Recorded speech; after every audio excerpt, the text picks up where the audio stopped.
Hello student, welcome back to my YouTube channel.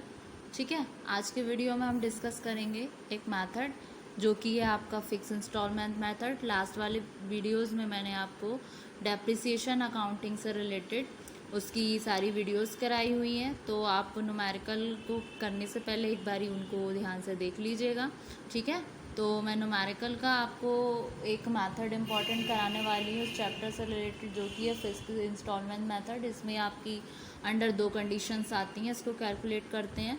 एक तो जब एसेट्स की कोई रेसिडुअल वैल्यू होती है, यानी कि उसकी स्क्रैप वैल्यू या फिर ब्रेकअप वैल्यू, और दूसरी कंडीशन आती है जब एसेट्स की कोई रेसिडुअल वैल्यू नहीं होती है। ठीक है, दो कंडीशन आती है, एक में रेसिडुअल वैल्यू होती है, एक में रेसिडुअल वैल्यू नहीं होती है। तो उससे रिलेटेड हम उसका एक छोटा सा फॉर्मूला है, उसको डिस्कस करते हैं। ठीक है, तो जो फर्स्ट कंडीशन है जब है when the assets has no residual value, जब एसेट की कोई रेसिडुअल वैल्यू नहीं होगी तो उस कंडीशन में क्या फॉर्मूला होगा आपका, ओरिजिनल कॉस्ट ऑफ एसेट्स, मतलब जो ओरिजिनल कॉस्ट होगी एसेट्स की, upon number of years estimated life of assets. ये कंडीशन जब आई, ये फॉर्मूला जब आया, जब आपके एसेट्स की कोई रेसिडुअल वैल्यू नहीं होगी, यानी कि कोई उसकी स्क्रैप वैल्यू नहीं होगी। ठीक है, अब दूसरा कंडीशन आती है when the asset has residual value, जब एसेट की रेसिडुअल वैल्यू होती है। इससे पहले हमने क्या पढ़ा था, एसेट की कोई रेसिडुअल वैल्यू नहीं होती है। अब इसमें क्या है,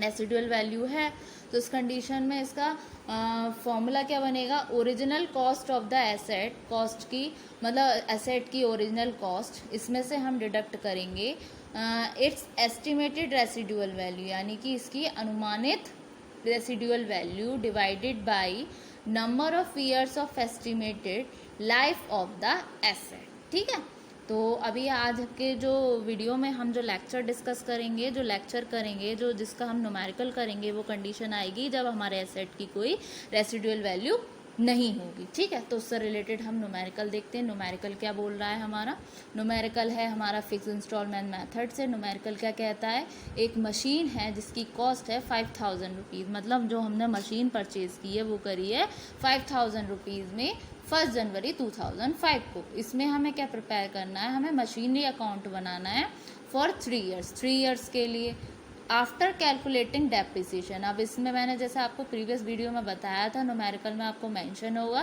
कि डेप्रिसिएशन कितना चार्ज होना है, तो इसमें कितना है 10% पर एनम। ठीक है, ऑन फिक्स इंस्टॉलमेंट।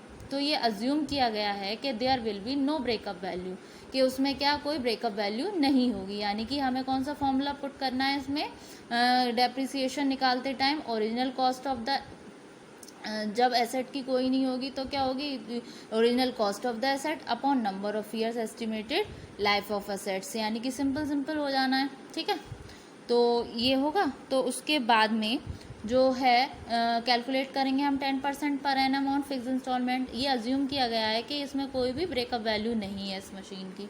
तो क्या न्यूमेरिकल है, मतलब सादा सिंपल हो जाना है, ऐसे डेप्रिसिएशन सीधा सीधा लग जाना है। अब जब हम मशीनरी कोई परचेज़ करते हैं कैश की फॉर्म में या फिर बैंक से पैसा निकाल के, तो जैसा कि आपको पता है क्या एंट्री होती है, machinery account debit to bank या फिर कैश अकाउंट। जैसे कि मैंने प्रीवियस वीडियो में आपको एंट्री में बताया हुआ था, assets account debit to cash और बैंक अकाउंट। और इसमें डेप्रिसिएशन कितना चार्ज होना है, 5000 पे हमें 10% लगाना है। तो वर्किंग नोट में देख लेते हैं, 5000 का 10% कितना है, 500 हमारा फिक्स आएगा। तो जो एंट्री थी, जो हमने मशीनरी परचेज करी थी, क्या एंट्री थी, machinery account debit to bank account. तो 5000 रुपीज़, तो यहाँ पर क्या आ जाएगा डेबिट साइड, 1 जनवरी 2005 को टू बैंक अकाउंट 5000 रुपीज़ आ गया। अब इस पर डेप्रिसिएशन लगा है, जो लगता है कैलकुलेटेड डेप्रिसिएशन 10% फिक्स इंस्टॉलमेंट पे। तो 31 दिसंबर को जो डेप्रिसिएशन लगेगा क्या आएगा, by depreciation at the rate 10% on 5000, कितना आया 500 रुपीज़। ठीक है, अब 5500 तो बैलेंस सी डी आएगा, तो कितना आएगा 4500। इस बीच हमने कोई दूसरी मशीन तो खरीदी नहीं है, सिर्फ एक ही मशीन खरीद रहे हैं ना। वो कंडीशंस आएंगी जब दूसरी खरीदते हैं, तो वो दूसरी कंडीशन का है। इसमें सिंपल सिर्फ मशीनरी एक ही बार परचेज करी है, तो बाई बैलेंस सी डी 4500 इसका टोटल इक्वल कर दिया। फर्स्ट ईयर का ये यहाँ पर हो गया 5000। अब ये हमने बैलेंस यहाँ सी डी लिया है, तो नेक्स्ट ईयर बी डी भी करके लाएंगे, ब्रॉड डाउन भी लाएंगे। तो 1 जनवरी 2006 को टू बैलेंस बी डी कितना आया 4500। अब डेप्रिसिएशन एज इट इज़ वही चार्ज होना है जो होता आया है, जो होना है कितना आपका जो 500 है। तो by depreciation at the rate 10% on 5000 कितना आएगा 500 रुपीज़। अब इसमें बाई बैलेंस CD कितना आएगा आपका जो 4500 में से डिडक्ट किया हमने 500 कितना आया 4000 रुपीज़। तो बाई बैलेंस CD कितना है आपका 4000, इसका टोटल इक्वल कर दिया कितना आया 4500। फिर अब इसको हम नेक्स्ट ईयर लेकर जाएंगे 2007 में। कितना बोला है इसने न्यूमेरिकल ने हमें 3 इयर्स के लिए बोला है करने के लिए कि हमें कब तक प्रिपेयर करना है 3 इयर्स के लिए। अब नेक्स्ट ईयर आया यानी कि हमारा 2007। 2005 में हमने परचेज़ किया था, अब आया 2007 यानी कि ये क्या है हमारा 3rd ईयर। इसमें क्या मतलब मशीनरी बार बार थोड़े ना खरीदी, एक ही बार खरीदी है, तो खरीदने की एंट्री हमने 1st ईयर में कर दी थी।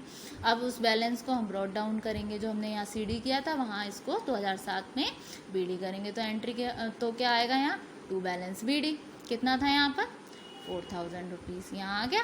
फिर 2007 में 31 दिसंबर कितना आया आपका by depreciation at the rate 10% on 5500 वही जो चल रहा था।